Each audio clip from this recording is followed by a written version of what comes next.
He led the 1966 Le Mans race. He built the only American-constructed car to ever win a Formula One Grand Prix. He invented something that every single racing driver on Earth still uses today, and he did it quietly, without a press release, without Matt Damon playing him in anything. Ford versus Ferrari gave him 4 minutes of screen time, and not a single line worth remembering. His name was Dan Gurney, and the fact that you probably just said "who" out loud is exactly the problem we're here to fix. Hi, my name is Johnny, and this is American Muscle. Who was Dan Gurney really? Jackie Stewart, the 3-time Formula One world champion, the man who redefined what it meant to be a racing driver, was once asked who the greatest all-around racing driver he ever competed against was. He said Dan Gurney. Bruce McLaren said the same thing. So did Carroll Shelby.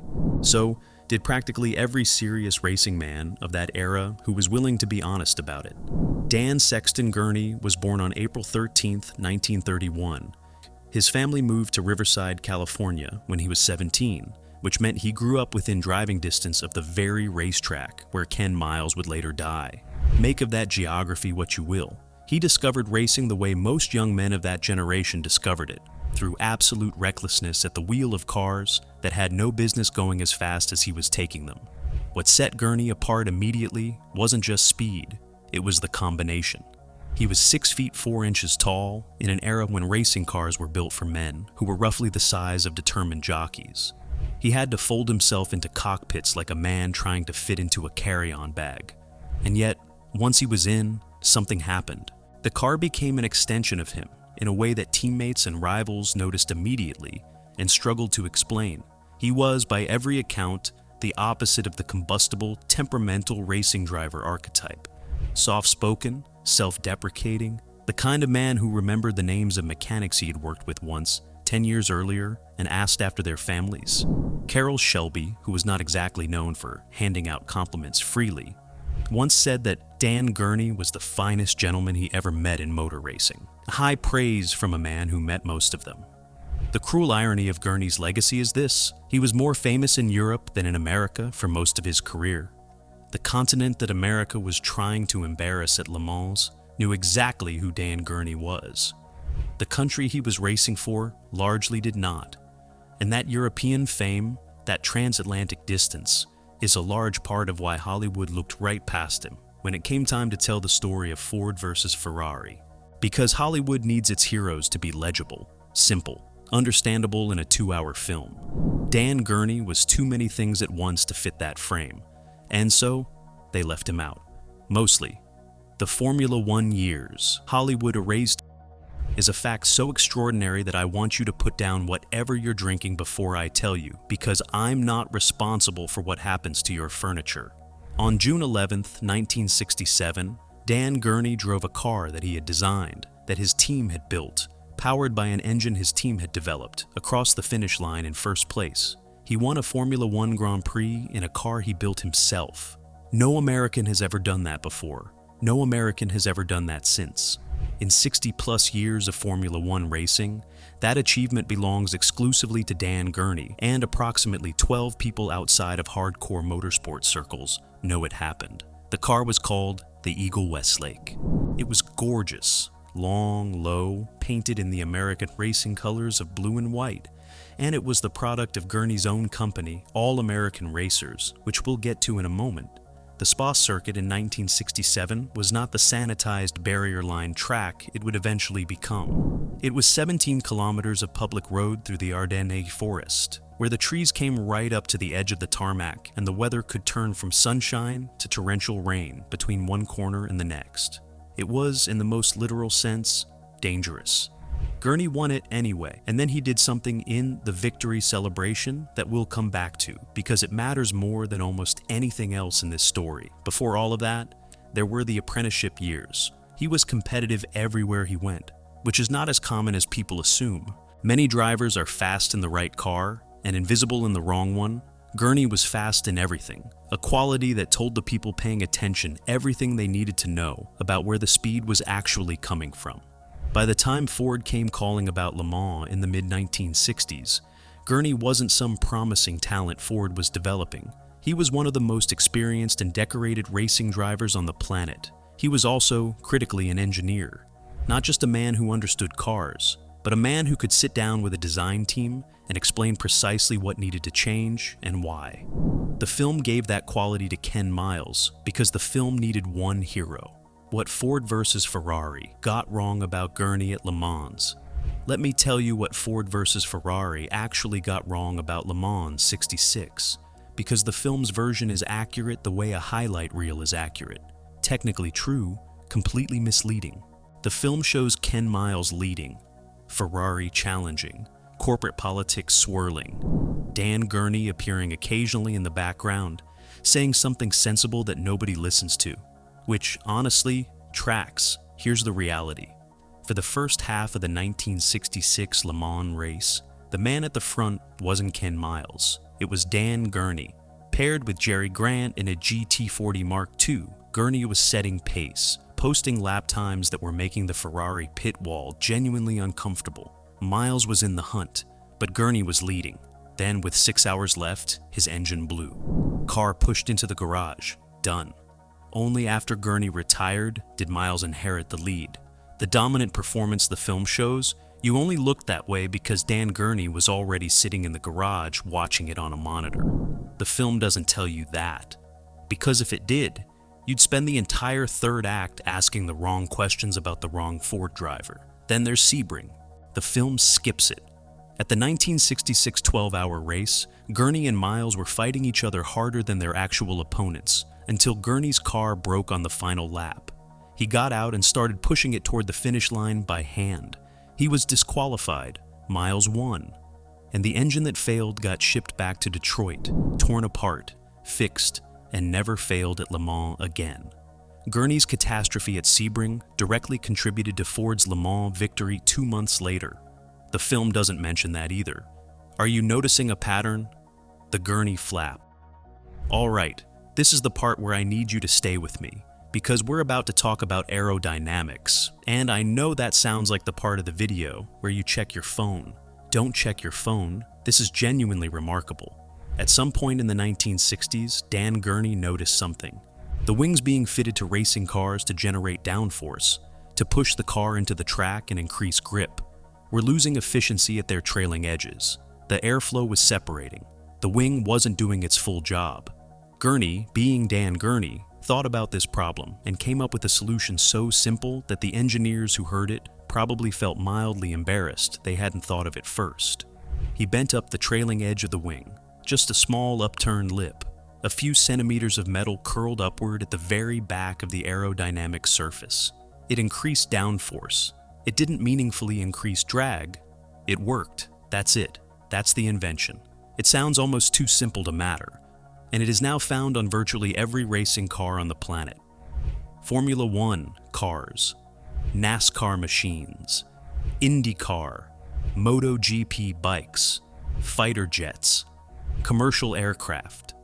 The device is called the Gurney Flap, and it is named after the man Ford versus Ferrari turned into a background character. Here is the detail that I find almost cosmically funny. Ford versus Ferrari features cars with Gurney flaps on them.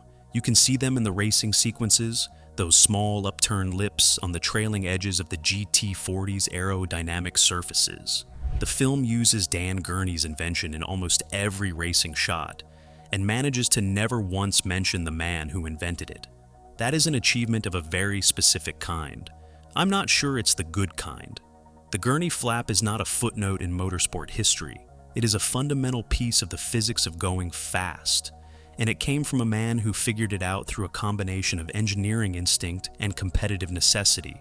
When historians list the most significant technical contributions to motorsport in the 20th century, the Gurney Flap is on that list. Dan Gurney's name is not on the poster of Ford versus Ferrari. All American racers, the team Ford versus Ferrari, forgot. In 1964, while Carroll Shelby was building the GT40 program for Ford and Ken Miles was developing the car that would beat Ferrari at Le Mans, Dan Gurney did something that nobody else in American motorsport had attempted. He started his own constructor, All American Racers, AAR, based in Santa Ana, California.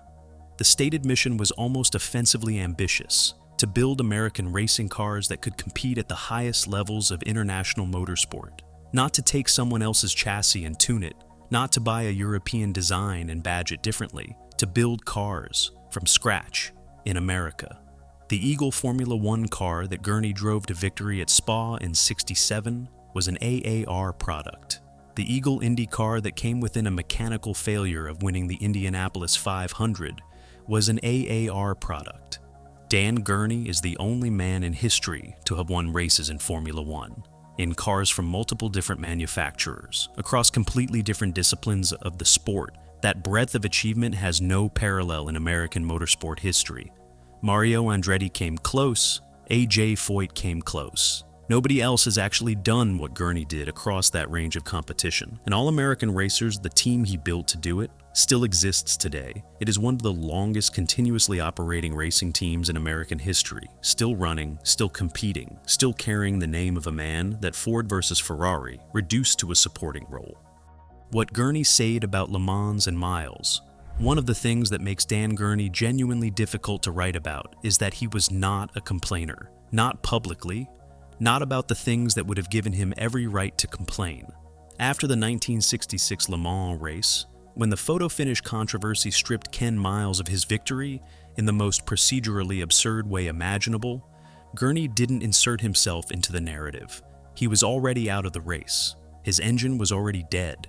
He had nothing to gain from the controversy, and he said nothing to inflame it. His relationship with Miles was that of competitors who respected each other in the way that only men who've been at race speed beside each other truly can. They pushed each other at Sebring in '66. They understood each other on the track in the way that transcends friendship, which is rarer than it sounds. When Miles was denied his Le Mans victory, Gurney understood what had been taken. He'd been in that car. He'd done those miles. He knew what it cost. What Gurney said publicly about Le Mans '66 was characteristically measured. He spoke about the competitiveness of the Ford program, about the quality of the machinery, about what the team had accomplished together. He did not say that he had led the race for hours before his engine failed. He did not point out that his retirement had shaped the entire complexion of the event. He simply moved on to the next race, the next challenge, the next thing that needed building. That quality, the refusal to make himself the center of the story, is probably a significant part of why Hollywood didn't make him the center of the story. The camera loves grievance. It loves explosion and confrontation and men throwing wrenches. Dan Gurney gave it none of that. He gave it excellence, consistently, across 4 decades, and excellence without drama is apparently not what gets you a Matt Damon performance. When Gurney reflected on that era in later interviews, he was generous about his teammates, precise about the engineering details, and almost entirely silent about what had been taken from him at Le Mans '66. That restraint is either extraordinary emotional discipline or the act of a man who genuinely didn't need the validation. Knowing what we know about Gurney, I'd bet on the latter. The champagne moment, and why it matters. On June 11th, 1967, at Le Mans, Dan Gurney and AJ Foyt crossed the finish line and won the 24 hours race. Clean, uncontested, the way victories are supposed to look. In the celebration that followed, someone handed Gurney a bottle of champagne. And Dan Gurney, possibly acting on instinct, possibly acting on something else entirely, he was never entirely clear about it afterward, which I find charming, shook the bottle and sprayed it. Not at a specific person, not as a targeted act. Just out into the air, over the crowd, over the car, over the moment. It was the first time a racing driver had ever done that in victory. Before Gurney, champagne was poured into glasses and drunk. After Gurney, champagne was shaken, sprayed, and used to absolutely soak whoever was standing within range. Every Formula One podium you have ever watched, every NASCAR victory lane celebration, every IndyCar, every MotoGP, every touring car series on Earth. That tradition, the one thing that visually unifies victory celebrations across every form of motorsport worldwide, started with Dan Gurney in France in 1967. Ford versus Ferrari ends in 1966. The film stops 1 year before Gurney stood on the Le Mans podium and accidentally invented one of sport's most recognizable rituals, The sequel nobody made would have shown you that moment. Instead, it shows you Matt Damon driving off into a California sunset looking thoughtful, which is fine. Matt Damon is good at that. But Dan Gurney spraying champagne at Le Mans 1967 is one of the genuinely iconic moments in motorsport history, and it belongs to a man the film had already finished forgetting. The ending he deserved. Dan Gurney retired from driving in 1970. He was 39 years old and had been racing at the highest levels for over a decade across multiple continents and multiple disciplines. He did not retire because he was slow. He retired because he had a team to run, cars to build, and a clearer sense than most of how this particular story ended for men who stayed too long. He spent the decades that followed doing what he had always done: building cars, running AR, mentoring drivers, Bobby Rahal, Danny Sullivan, men who went on to win Indianapolis 500s, Formula One races, championships, credited Gurney with what they'd learned. He remained a presence in American motorsport without being loud about it, which was entirely on brand for a man who had led Le Mans and never mentioned it in interviews unless someone asked. He received the automotive industry's highest honors. He was inducted into the Motorsports Hall of Fame of America. He received the Lifetime Achievement Award from the Road Racing Drivers Club. The racing world knew what it had in Dan Gurney, even when the wider culture didn't. And then, on February 26, 2018, Dan Gurney died of pneumonia in Santa Ana, California. He was 86 years old. Ford versus Ferrari began filming shortly afterward. Think about the timing of that. The film that would introduce the story of the 1966 Le Mans race to an entirely new generation. The film that would make Ken Miles a household name and Carroll Shelby a legend to people who'd never heard of either of them. That film was being made as the man who led that race, who won the following year, who invented the Gurney Flap and the champagne spray, and the only American-built Formula One winning car, was being buried in California. He never got to see the film. He never got to watch the racing sequences featuring his invention on cars that don't credit him. He never got to sit in a theater and watch the story of a race he led get told without him in it. There's something about that timing that sits uncomfortably if you think about it too long, so naturally I've been thinking about it constantly. Dan Gurney led the 1966 Le Mans race. He won the 1967 Le Mans race. He won a Formula One Grand Prix in a car he built himself, the only American ever to do so. He invented an aerodynamic device that is now standard on virtually every racing car and aircraft on Earth. He accidentally invented the most recognizable victory celebration in all of motorsport.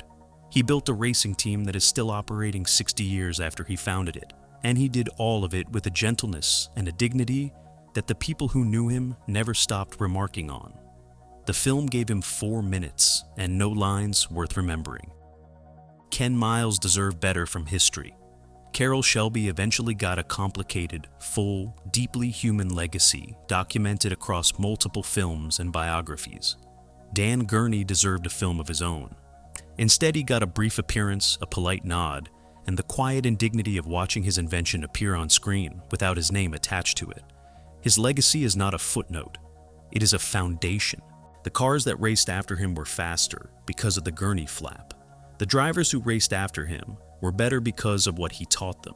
The celebrations that followed victories across 60 years of motorsport trace back to one man with one bottle of champagne in France in 1967. Dan Gurney didn't need Hollywood to make him real. He was already real, had been for decades, in the only place it actually counts. On the track, at speed, in cars that he built with his own hands and drove better than almost anyone who ever lived. But it would have been nice. It really would have been nice. If you're the kind of person who finds yourself furious on behalf of men who died before Hollywood remembered them, you've found your channel. Every week I dig into the real stories behind the films, the names that got cut, the records that went unbroken, the moments that deserved more than they got. Dan Gurney deserved more than he got. Hit subscribe, and next week we'll find somebody else history treated badly and get appropriately angry about it together. I'll see you then.